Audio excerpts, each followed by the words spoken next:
They didn't make a mistake. They made a choice. And understanding that is the beginning of emotional maturity. Ever had a friend who once stood by you, then suddenly turned away? The kind of person who stood by your side in every storm.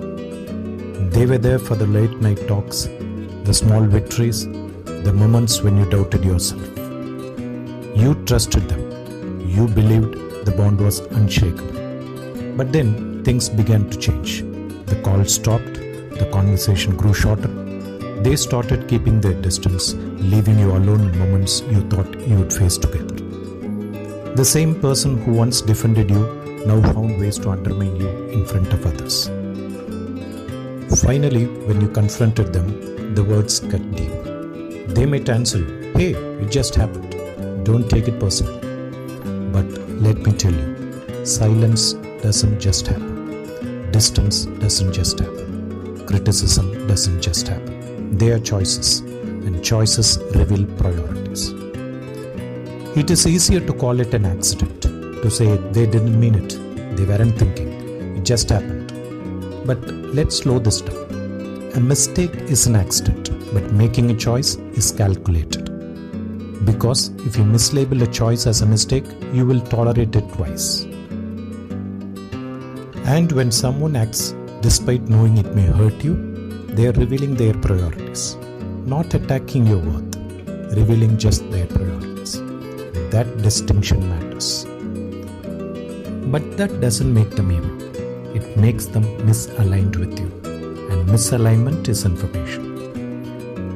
Realizing that the level of loyalty you operate at is not the level they operate at is a step towards emotional mastery. If someone has already shown you what they are willing to risk, what exactly are you negotiating? You cannot negotiate standards with someone who is comfortable lowering them. Emotional discipline begins the moment you stop trying to change someone's nature and start strengthening your own. So let me ask you quietly, if you truly believed this was a deliberate choice, would you still chase an explanation? Or would you adjust your expectations? And that's the turning point. Stoic philosophy teaches us pain doesn't come from events, but from our judgments about them. You're not suffering only because of what you did. You're suffering because you're resisting what it revealed. They made a choice, and now you get to make one too. Now here where most people lose control. They react emotionally. They send long messages. They demand explanation. They replay conversations. They check social media. And they seek closure. But that is impulse, not discipline. Because if you internalize it as "I wasn't enough," you weaken your confidence. But if you understand it as "they valued something else more," you gain more clarity. Clarity hurts at first, but clarity is clean. You cannot control someone else's decision, but you can control your response, and your response determines your dignity. Self-mastery is not suppression, it is discernment. They made a choice, now you must make one. This is where self-respect becomes very calm, not loud, not reactive, not vindictive, just clear. You do not need to label them as bad. You do not need a revenge. You do not need a dramatic closure. You only need truth that you cannot force loyalty. You can only decide what you tolerate. And that is power, a quiet power. Now hear what you do for the next 7 days.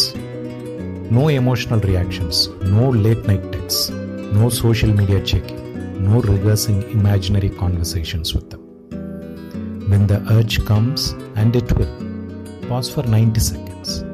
Observe the feeling without acting on it. That is regulation.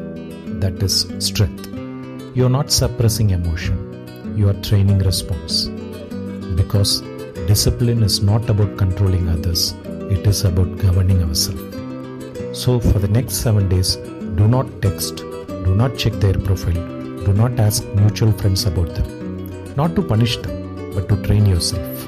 That is discipline. Report back in a week. I bet you would have moved an inch towards self-mastery. They made a choice, now you make one. You react or rise. We build composure here. Discipline protects dignity.